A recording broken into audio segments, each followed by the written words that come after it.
पश्चिम बंगाल में विधानसभा चुनाव के पहले फेज में 90% से ज्यादा रिकॉर्ड वोटिंग के बाद अब दूसरे चरण में 142 सीटों पर 29 अप्रैल को मतदान होगा। सभी सियासी दलों का फोकस दूसरे फेज के मतदान पर है। बंगाल में 2 चरणों में कुल 294 सीटों के लिए बीजेपी के दिग्गज मैदान में है, जबकि टीएमसी के लिए साख बचाने की जिम्मेदारी है। पहले चरण की बंपर वोटिंग के बाद प्रधानमंत्री मोदी ने हुगली में नौका विहार का आनंद लिया, तो वहीं केंद्रीय गृह मंत्री अमित शाह ने पहले चरण की वोटिंग के बाद 152 सीटों में से 110 सीटों पर कमल खिलने का दम भरा। बहरहाल 4 मई को ईवीएम खुलेगी और बताएगी कि बंगाल की सत्ता किसके हाथ लगेगी।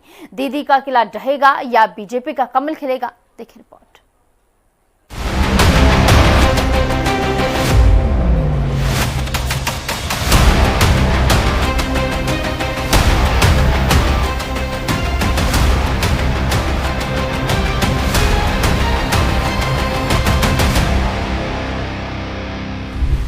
वोटों का अंबार, बंगाल में किसकी सरकार?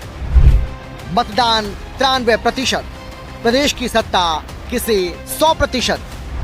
हुगली में नौका विहार, मोदी कराएंगे बेड़ा पार। मां गंगा का आशीर्वाद, जनता किसके साथ? ईवीएम बम बम, किसके वादों में कितना दम? पश्चिम बंगाल में 294 सीटों पर होने वाले विधानसभा चुनाव के पहले चरण में 93% वोटिंग के बाद प्रधानमंत्री नरेंद्र मोदी हुगली में नौका विहार का लुत्फ उठाते दिखे। प्रधानमंत्री मोदी का कोलकाता में हुगली किनारे बंगाल की जनता का उनके गले लगना दीदी के गढ़ में पहली बार कमल खिलने का शुभ संकेत तो नहीं?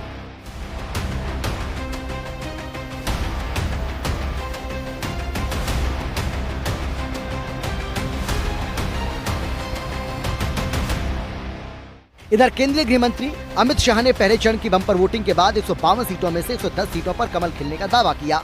बंगाल के प्रथम चरण के मतदाताओं ने स्पष्ट कर दिया है कि बंगाल भी उसमें जुड़ने जा रहा है। 92.98% मत ये निश्चित रूप से बताता है कि दीदी जाने वाली है और भाजपा आने वाली है।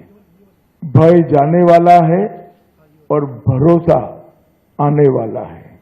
बंगाल की मुख्यमंत्री जी अफवाह फैला रही हैं कि बंगाल में अगर भाजपा का शासन आया तो बाहरी लोग शासन करेंगे।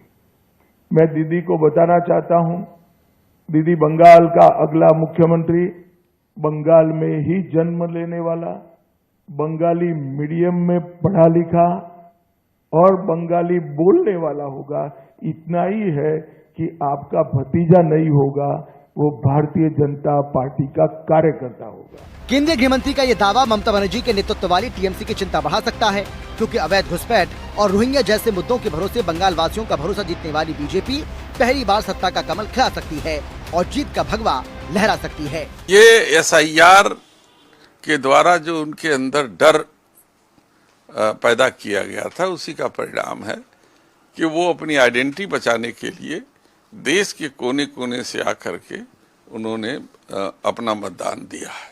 भारतीय जनता पार्टी का ये नैरेटिव बंगाल में नहीं चलेगा, क्योंकि वहाँ ऑलरेडी 40 से 45% तक महिलाओं के अधिकार दिए गए हैं। एसआईआर से जो नाम काटे गए हैं तनी, और जो सेंट्रल फोर्सेस डिप्लॉयमेंट हुआ है करीब 2.5 लाख का, और इलेक्शन कमीशन ने जिस तरह से अधिकारियों का ट्रांसफर पोस्टिंग किया है, और जाहिर सी बात है कि बीजेपी के मन मुताबिक ही किया गया होगा, तो ऐसी परिस्थिति में यह भी कहा जाना सही नहीं होगा कि चुनाव निष्पक्ष हुआ।